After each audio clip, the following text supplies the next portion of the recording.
Be ready, start.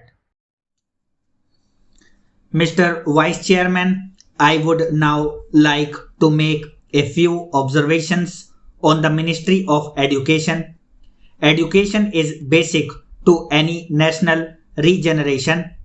It is true that it does not bring any return as our other projects do, as for instance the steel projects or the irrigation projects do, but this is the investment that is designed to help building up of the human material.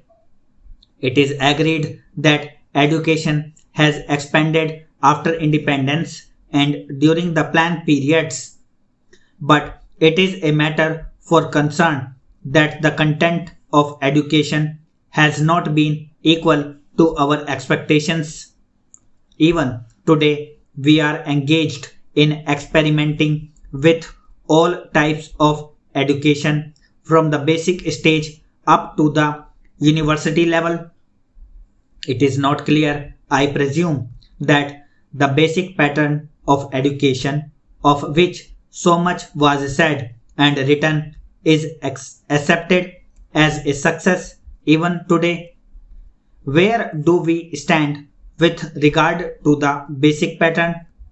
It seems to be the position that all arguments are in favor of that type of education, but all proof is against the success of such a type of education.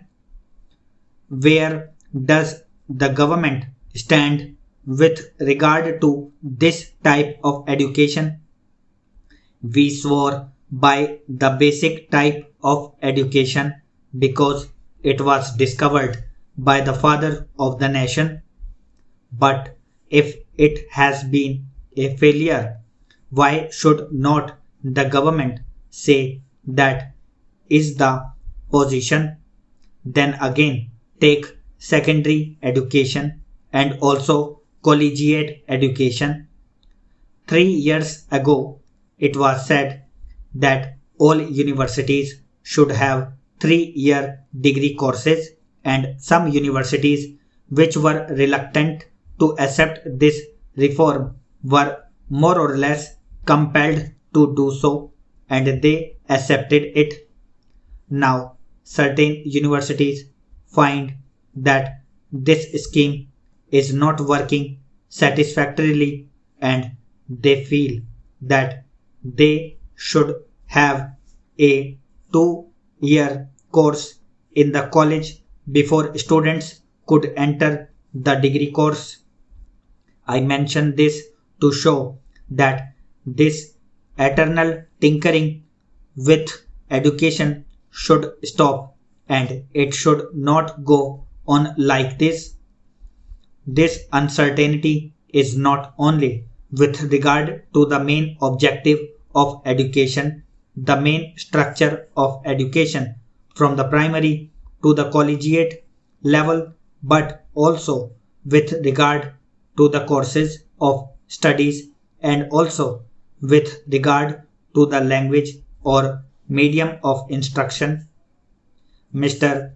Chairman, up to the secondary stage, it has been accepted that the medium of instruction should be the regional language. The National Integration Council, however, stated that if universities are to exchange professors, if they have to develop freely, then there should be the common medium of instruction, namely English and Hindi.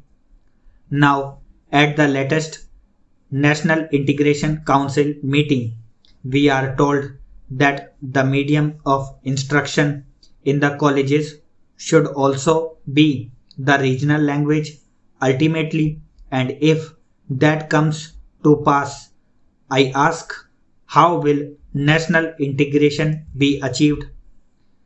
It is permissible to envisage a stage if the scheme of the National Integration Council is implemented where different universities will have different media of instruction, and the men that will be drawn from these universities will have to man the judiciary of the land and the All India services, but they will not be able to serve in a state other than the one in which they were educated.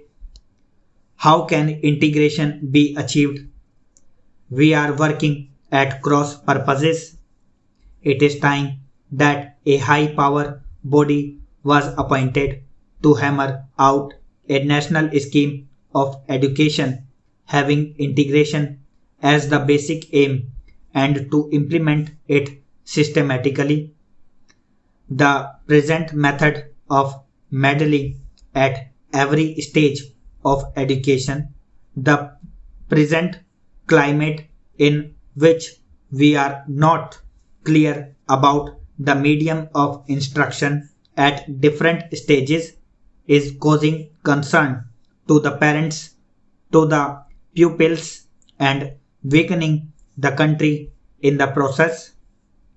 This is a major problem at this stage of the development of the country. Then, Mr. Vice Chairman, I would pass on to the Ministry of Transport and Communications. According to this ministry, we are to build a system of national highways, provincial or state highways, an integrated system of communications from the village upwards, but the central government is concerned with the construction of national highways. It is good to have a fine system of national highways. It also serves as a physical link for integrating the nation.